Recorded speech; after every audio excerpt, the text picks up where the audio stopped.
All right, what's up, YouTube? So I thought I'd just show you guys how to correctly use a stock scanner.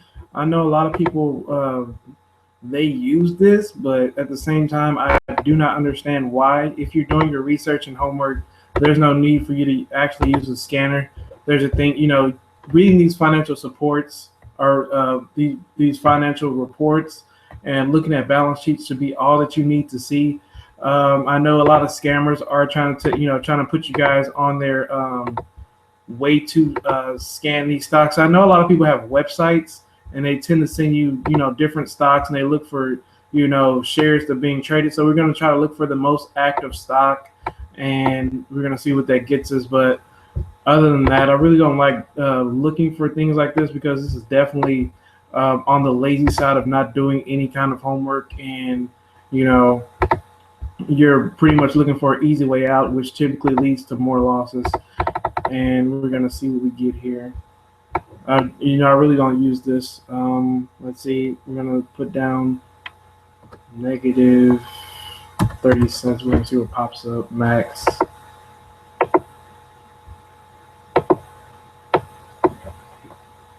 Max $2. So we're gonna look for something that's all right. You see right here. Now we're gonna order it by price. So as you see here, we have some sub penny stocks. If you're into those, definitely stay out of that because there's not enough volume going around. We can look at the first stock that popped up. See, there's actually no volume going on right here. We see that $100,000. That's that's like what one. That's like one position that you're taking, and you're trying to risk it for that 100%. It's definitely not worth it simply because I was once in plays such as like these. And it gets hard for you to actually leave out that position because you can buy it at these prices right here. This is the price that you'll be buying at, and this is the price you'll be selling at. So you'll buy it at 100% increase, and you can sell it for a 50% decrease. So that's typically what happens there. And I know a lot of people they do chase stocks like that, and they hope for promotion. I know a guy that actually does promotion. So if you see right here, AAPH, we're gonna see it that. Typically, if it has four levels in it, it's always a penny stock. And we see right here from 4 cents or whatever sub-zero 4 all the way to sub-zero 11, whatever the crap that is. But this is what's being traded. There's not a lot of volume going on here. A couple million shares is not that much money being traded here. When you think about it, I know a million shares is about $100. So, there's not enough money to go around here for you to actually say, okay, I'm making money now. There's not enough because you'll simply be stuck in this stock the whole entire time. We see 16 million shares were traded. That's kind of, that's at least like what a group of friends trading around this stock. That's about it. There's not a lot of buyers coming in here and saying, okay, we believe in this stock. We think this is going to go up. And we can just go down the line here and look at all these crappy companies. You see there's not enough volume. There's no activity happening here. And let's get to the ones that everybody, they really like, the real scammers. Let's see. And typically what people do, they find shares that, that they typically start out low floats and they give it to their group chat. And once they give it to their group chat, they typically trade those stocks. And that's typically the stocks that they do focus on. And after that, they kind of get quiet for a minute. And after they find another low float, they're back to promoting. So let's look at AASP. Let's see what that's doing. And you see all these stocks are just about OTC other. There's not enough, movement going on. And as you see here, look at the spread for this. So you buy it at 63 cents. And if you wanted to get out, you have to get out at 41 cents. So that's definitely a huge loss that you will be taking. Let's look at some more.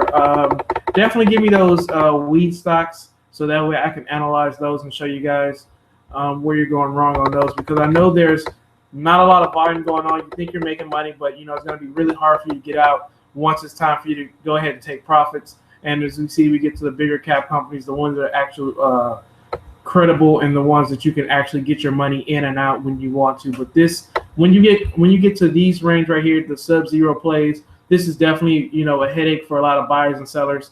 simply because there's not enough activity going on in these unless there's a promotion going on. So that's it. Let me see if I can open this a little bit more. We're gonna max, because simply when we think about playing penny stocks, these are people with looking for high growth in a shorter period of time. And if that's you, go ahead and risk your whole portfolio. But I'm pretty sure you're gonna come out with losses in the long term. It's very short term focused, but there's not enough long term perspective for me to actually go ahead and dip my money in there and say that, okay, I'm trading this all the time, because you can be up let's say example, you could be up $165 and you'll be down $1,000 the next day, or the next week or the next month, simply because you like playing at risk.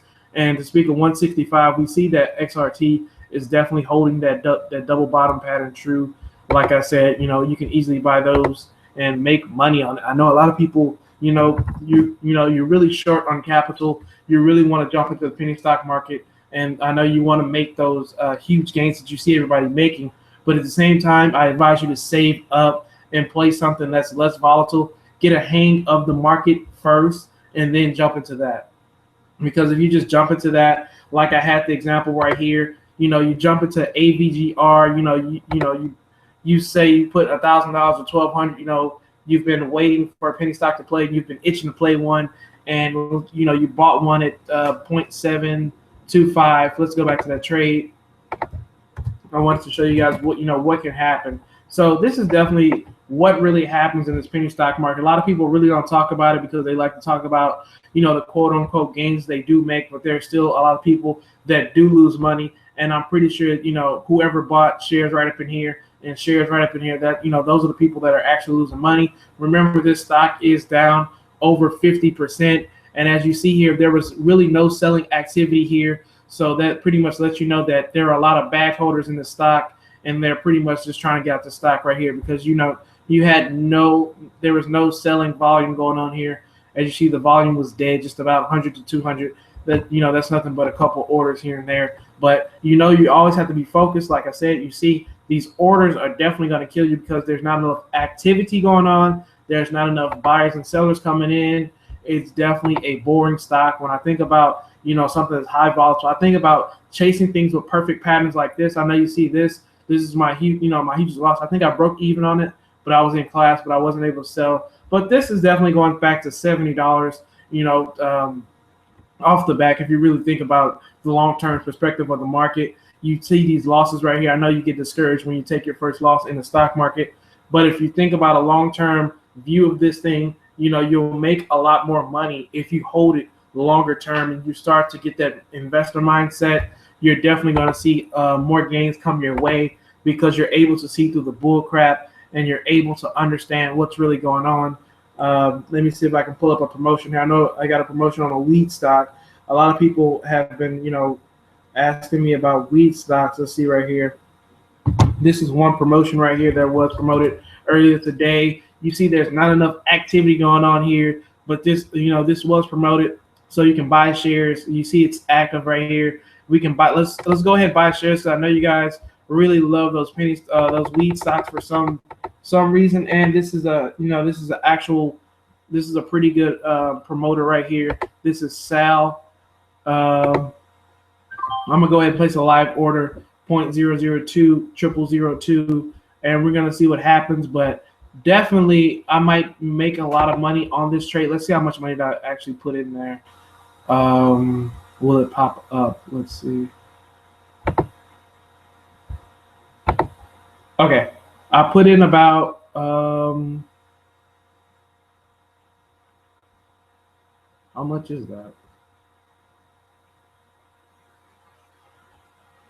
It's not really any money in there. I don't understand. Okay, let's just say we bought it theoretically at 0.0002, and we're gonna see where this stock goes after that. But definitely check in on this weed penny stock. I know it just got promoted today. A lot of people are chasing those promotions because they want those high gains. They want to see money in their account. They want to live like all the YouTubers show and try to scam you to live like. So definitely check this out. This weed stock right here, 0002. this might have some pull to it simply because it is being promoted. So if we can chase a promoted stock, that's definitely a plus for us, simply because we know it's going to bring volume. But you see the volume that I just showed you, it was not there. It was kind of stagnant. So let's take a look at this right here, DTGI. This is definitely a promotion. I just got hit with it just now. And as you see, the spreads are definitely too wide. You're going to be buying at 73 cents and selling at 59 cents if there was a panic. So, you know, a lot of things you have to pay attention to in this market, simply because, you know, you can actually take a loss like Berkshire Hathaway. That's a long-term trade if you want to be honest. Dust, we're going to start to short gold.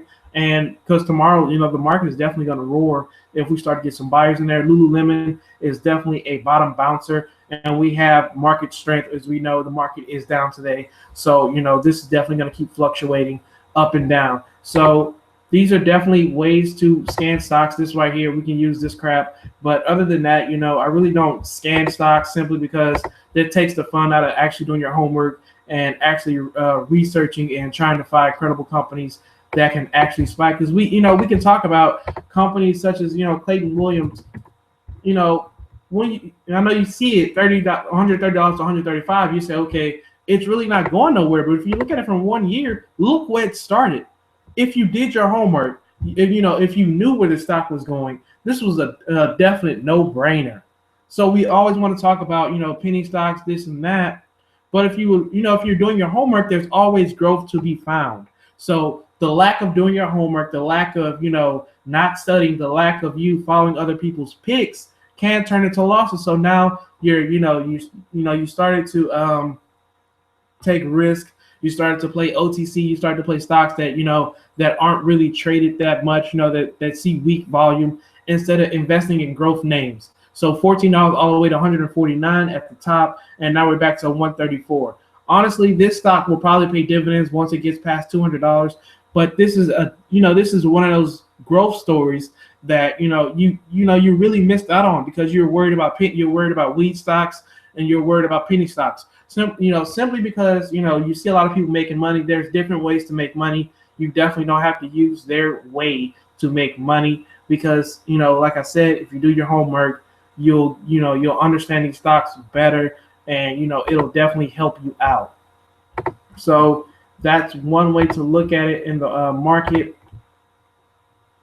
I know another way you could actually, well, that's all the ways. You got to actually sit there and listen to the conference calls. It takes a lot of work to make these gains stick. So I know a lot of people are playing these bottom bouncers. Usually what people do, they usually short those promotions. They usually short those weed stocks that everybody really loves, because usually once you start to see a lot of hype towards one stock, you can already put in a short, simply because you're only seeing volume just like that.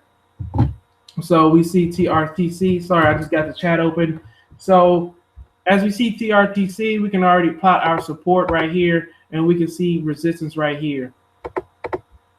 So we're trading in a range, and we have not hit that bottom yet. And I would say the bottom is kind of here. You can see at the chalk and oscillator, we're seeing that increase of buyers are coming in, but at the same time, we can probably plot a bottom right here. We say a temporary bottom right here, and we can see secondary support right there. So that's all you have to do. Really, do your homework, understand where these stocks are going, and you'll be a-okay. Like Apple, I bought 108, sold at 120. I got really kind of fidgety because I seen the RSI show that it was overbought. So I was watching the technicals too hard, and I really did notice that I was selling into a rally, which I was supposed to hold into a rally. So I missed out on $20 a share. Although I did my homework, followed the RSI, and it helped me, participate in the first part of this rally for Apple. Now, Apple, a lot of people are starting to get negative on Apple. As you see, Apple is coming down. I really want to see it come down to this 120 level to fill the gap, since Apple, Apple does fill the gaps, and I really want to see that happen. But, and I know a lot of people, you're working with the budget. You're like, dang, let's play some penny stocks. Let's get into some cheaper stocks.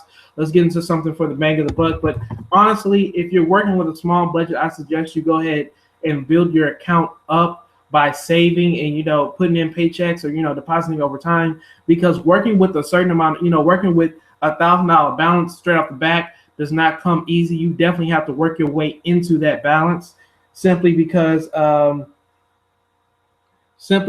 you know, you have to adjust. You really have to adjust to the balance, because if you're down $100 a day, you might be you know, you might be super nervous. You might start to buy more of the stock, and you know, that's when the huge losses come in, because not a lot of traders that you see on YouTube, they're not really experienced. They, you know, they're really piggybacking off of their subscribers bidding, and that's typically how they make their money. They want you to buy up the stock that they're selling, and, you know, that's another subject for another day.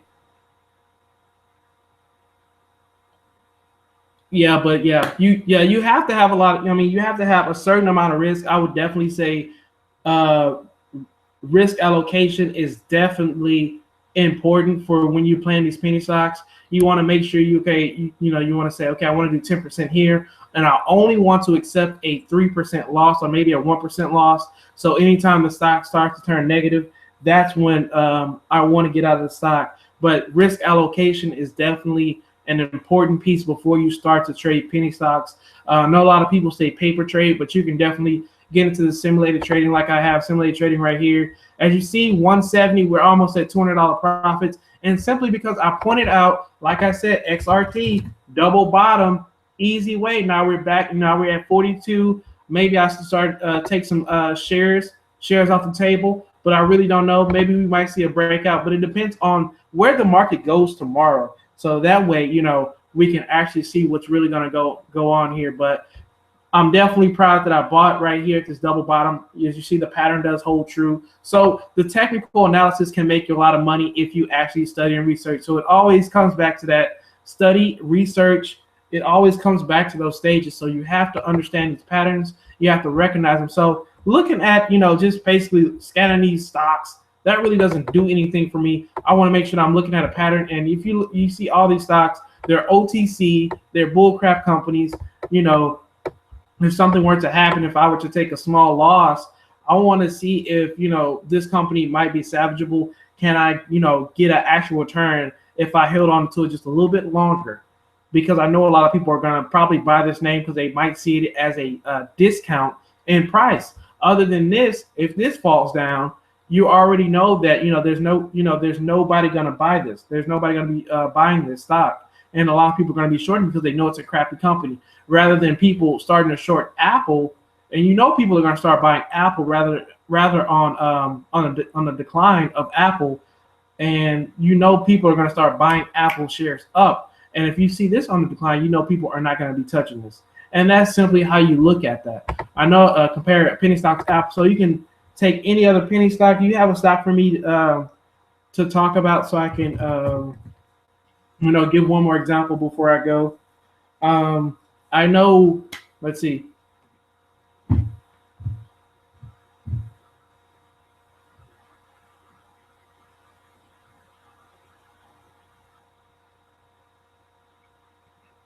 So I got the TVIX once again. I know I keep coming back to this, but this is definitely something interesting to follow. We see that, you know, we're kind of bouncing around on this support and resistance. There is new support and new resistance. And I was really hoping for a bottom to happen. But as we see here, the market wants to keep going down. And, you know, it's kind of a trade that you definitely have to be long, because you can't really, okay, we talk about Ford, but you can't really, you know, you can't really be nervous. If you take a long-term perspective on the market, there's no need for you to be selling at this point. And, you know, just go ahead and hold on to some shares, and, you know, go ahead and hold it throughout, because simply when you get dips like this in the market, like I showed earlier, these are just small dips, and the market continues to rip higher if you look at it at a long-term perspective. So we can see Ford right here. We're definitely in those oversold territory levels. As okay, let me go ahead and plot the support and resistance. And as we see a breakdown right in here, breakdowns are usually followed by large bars. So let's see. All right, so let's see. Okay, I'm gonna go ahead and fill some shares in right here for Ford. We're definitely gonna see how this does. Let's see if hopefully I haven't used up my buying power. Okay, I bought shares in Ford, and we're gonna see what happens because it looks like we have a double bottom in the chalk and oscillator. So thank you for bringing that to my attention. As you see, Ford is definitely oversold, and this is definitely looking for a pretty good bounce. So let me go ahead and buy some more shares of Ford. So we're gonna just buy shares. Buy stocks that are oversold, and I'm definitely gonna show you the profits when it happens. So I'm running out of buying power here. I really don't want to sell anything. I'm gonna go ahead and delete that. So I'm in about 200 shares of Ford. We see the chalk and oscillator here. That's definitely letting us know that when it bounces, we start to see buyers step in the market. So that is a bullish sign for us. And as we see, there we go again, XRT. Like I said, definitely a bullish signal. And I really crushed this trade. And you really have to pay attention to these charts. I keep coming back to it. XRT filled at 42.08. Perfect. 42.08. Now if we go down, let's see. 42.08, and we're not 42.47. So it's definitely a pretty good trade right here. Okay, all right. So we want to buy stocks when they're oversold simply because it's due for a bounce. So let me show you exactly what I mean. We see Ford is oversold right here, and if we track, when it was oversold, we see that it was a bounce, a slow bounce, although the stock did bounce. So let's check back it in right here. We're oversold levels right here, and we go back to where it's oversold, and we see a huge bounce in the stock chart. So we go to oversold levels here, and we start to see a bounce type of pattern follow here and a bounce type of pattern follow here.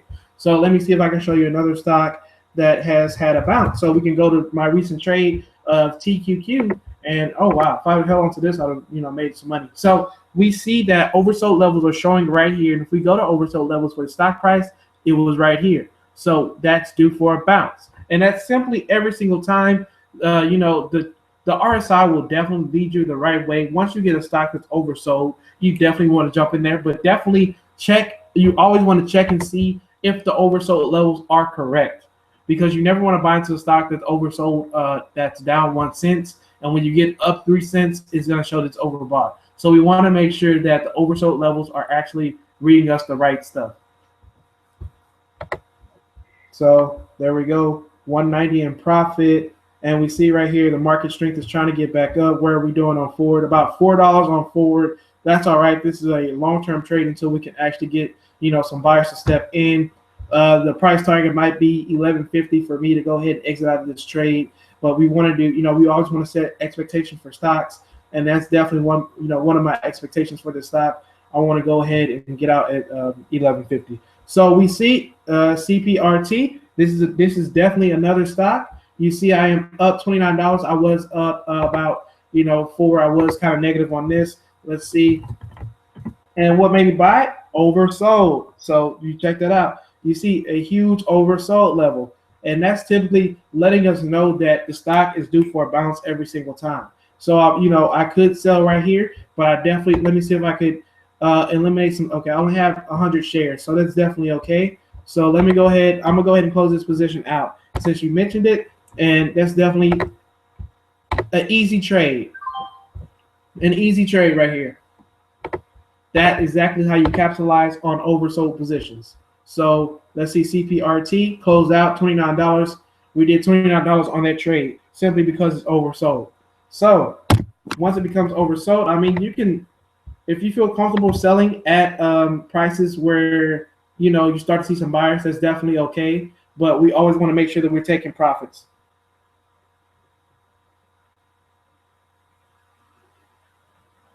I know I'm thinking about really charging $1 for alerts, but simply because I'm definitely seeing things that other people they really don't see, and thank you for that. So let me go ahead, and I really thought that this was going to be a pretty good trade. So let me go ahead and close. I'm gonna close out half of my shares. So we're gonna go 250. We're gonna say 250. We're gonna take some profits here. Sell half of my shares at 250. So this is exactly what I do on my Robinhood. I take half of my shares, go ahead and sell them, and cut that position short. And that's typically what we want to do here. And as we see forward, we're still at that $4. This weed stock, this is a promotion. So we have a promotion right here, and we have Berkshire Hathaway. That's a long-term perspective. We have a short. We have an open short for gold. This is definitely a really volatile stock. So I know I wasn't filled too far from here. So I know, yeah, like I bought a lot of shares, but the losses will definitely be amplified once you start to buy a huge amount of shares. So that's all I have for you guys. I want to make sure that I'm keeping you guys up to date with every single move that I am making. And I wanted to add that I bought Chesapeake because I have a really bullish outlook on oil now that the OPEC is actually cutting production. But if we go back and if we were doing our homework, like I always encourage you guys to do, we had an article, I would say a couple of weeks ago, talking about how OPEC was going to severely cut their production. And that was simply when oil was right here, double bottoming right here. But if you didn't do your homework, you missed out on that rally. And now you have to wait till oil comes down and probably buy an oil stock. But I'm definitely looking to open up a short for oil. So when it does become overbought, that's definitely when I will step in and start to short shares in oil.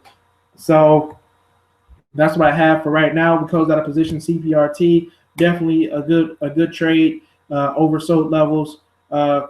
And I still haven't been filled for this position yet. We're still up $165. That is definitely a pretty good day. So we did 165 here, 106 here, 29 here, $9 here, and we're still up. Well, my profits are increasing with the XLF. This is the banking sector. I'm definitely getting really bullish on this. So you might see me buy a share or two in this just because I really like the banking sector. I really don't want to be left out for this financial rally. So this is basically why I bought Berkshire Hathaway, simply because it has a broad-based investment towards all sectors in the market. So this is definitely one way you could play the market. You could go ahead and buy shares of Berkshire Hathaway, buy shares of, Lululemon. Lululemon hasn't really moved that much. I see right here. But market strength is definitely moving around. Like I said, it's a high volatile trade. So like I said, if you don't understand the patterns, you're definitely going to lose money. And if you do understand the patterns, you should already be making money. So that's typically how I view it, honestly. And if we're really scanning for stocks, that lets us know that that we're not really a good trader, and we really need to do some homework rather than scan these trades. Because if we start to scan trades, that means we have some kind of discount in our stock. on our stocks, and that typically lets us know what kind of trader we are. Like for me, I really don't care as long as it's a growth name. If the company's share price was past $300, that's definitely a red flag for me. But if we're around that $100 to $200 level, or maybe $250 level, I really don't care as long as it's the growth name, because at some point in time, those shares will split, and it will become a cheaper stock at some point in time. So that is definitely one way I look at the market. That's definitely one way you should look at the market. And that's all I have for you. I will be back tomorrow to show you guys exactly what I mean. And hopefully we see a really good bounce here, because I'm betting that the market strength definitely increases here. We see the NASDAQ definitely show some strength. We're back at $86. That is definitely resilient strength in the market. So that's definitely what I wanted to point out to you guys. You can definitely make money on these patterns. XRT definitely showed us a double bottom pattern showing, and now I'm up over $160 on it with simulated trading. So if I need to do more simulated trading and show you guys exactly what I need to do, definitely like the video, comment, and tell me how helpful it was for you. So that way I'll know which stocks to focus on, and definitely throw out those penny stocks so that way I can go ahead and break those down and kind of destroy them there. So that's all I have for you guys. Take care. And remember, do your homework. Never let anybody choose a stock for you. Do your homework, because we always remember, if we do our homework, our profits will always be green. We will never receive any losses. Remember, this will happen when I chose to do a random stock and kind of buy the stock randomly, because a lot of investors do, a lot of traders do. So remember, you'd rather have a $300 loss or a $100 profit from doing your homework. So that's what I want to leave you guys with. Take care.